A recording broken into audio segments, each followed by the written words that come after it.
Hi friends, இன்று நாம் முன்னேற்றத்திற்கு உதவும் ஒரு முக்கிய நூல் பற்றி பார்க்க போகிறோம். அந்த நூலோட பேர் என்ன தெரியுமா? We useful 7 tools for life. இதை எழுதியவர் உலகின் ஆக பெரும் பாடி பில்டரான அர்னால்ட் ஸ்வார்ஸ்நேக்கர். இவர் 1947ஆம் ஆண்டு ஆஸ்திரியாவில் பிறந்த ஸ்வார்ஸ்நேக்கர் மிகுந்த ஏழ்மையான குடும்பத்தில் பிறந்தவர். வீட்டில் கழிப்பறை கூட கிடையாது. ஆனால் படிப்படியாக உயர்ந்து ஹாலிவுட்டில் அதிக சம்பளம் பெறும் கதாநாயகன் ஆனார். பின்னால் கலிபோர்னியா மாநிலத்தில் கவர்னராக பொறுப்பேற்றார். கின்னஸ் ரெக்கார்டில் உடலை நன்கு பேணும் பாடி பில்டர் என்ற புகழையும் பெற்றார். சிறு வயதில் ரெட்ஃபார்க் என்ற பிரிட்டிஷ் பாடி பில்டர் பற்றி அவர் படித்தார். அவரால் வாழ்க்கையில் ஒரு தெளிவான பார்வையை பெற்று விடாமுயற்சியால் பெரிய பாடி பில்டர் ஆனார். ஒரு நாளைக்கு 5 மணி நேரம் வெயிட் லிஃப்டிங் பயிற்சியை விடாது செய்வார். தனது சொந்த அனுபவத்தை கொண்டு வாழ்க்கையில் உயர 7 விதிகளை இவர் தருகிறார். அவை எது தெரியுமா? Number 1, have a clear vision. Number 2, never think small. Number 3, work your ass off. Number 4, sell sell sell. Number 5, shift gears. Number 6, shut your mouth, open your mind. Number 7, break your mirrors. அதாவது முதலாவது அவர் சொல்வது தெளிவான பார்வை தேவை. குறிப்பிட்ட குறிக்கோளை தெளிவாக கொள்ள வேண்டும். மன சித்திரத்தில் அதை கொண்டு அதனால் எப்போதும் உத்வேகம் பெற வேண்டும். அடிக்கடி அதை மதிப்பீடு செய்து வர வேண்டும். ஒரு போர்டில் குறிப்பிட்ட குறிக்கோளை எழுதி வைத்துக் கொள்ள வேண்டும்.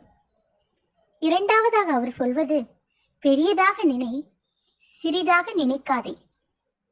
சந்தேக பேர்வழிகளையும் ஊக்கத்தை கெடுப்பவர்களையும் உங்கள் அருகில் அண்ட விடாதீர்கள்.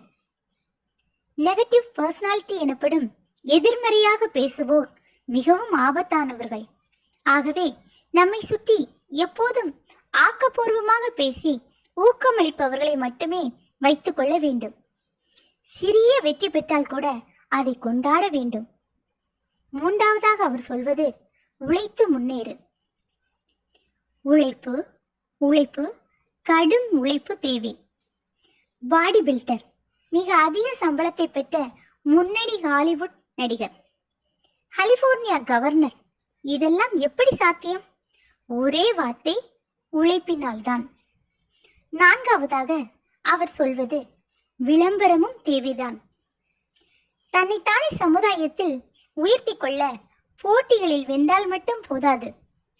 19 வயதில் மிஸ்டர் யூனிவர்ஸ் போட்டியில் 2வது வந்த அர்னால்டு மீடியாவை தன் பக்கம் இழுக்க நீச்சல் உடை அணிந்து போஸ் கொடுத்தார். அவ்வளவுதான். அன்றிலிருந்து மீடியா அவர் பக்கம். இந்த ஸ்டண்டும் தேவைதான். தன்னைத்தானே பல்வேறு விதங்களில் முன்னிலைப்படுத்திக் கொள்வது இன்றியமையாதது. 30 நாட்களில் 30 நகருக்கு பயணம் செய்தார் அவர். எதற்காக?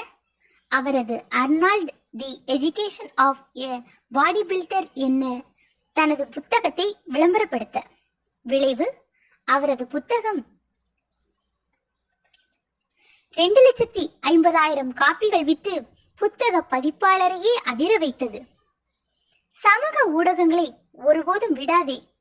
விளம்பரம் செய்து கொண்டே இரு. வாய்ப்புகளை கவனி. 5வதாக ஷிஃப்ட் கியர்ஸ். தோல்வியை கண்டு பயப்படாதே. தோல்விக்கான காரணங்களை பற்றி புகார் செய்வதை விட்டுவிட்டு அவற்றை எப்படி மீறி முன்னேறுவது என்பது யோசி. தோல்வியில் நிறைய கற்றுக்கொள்.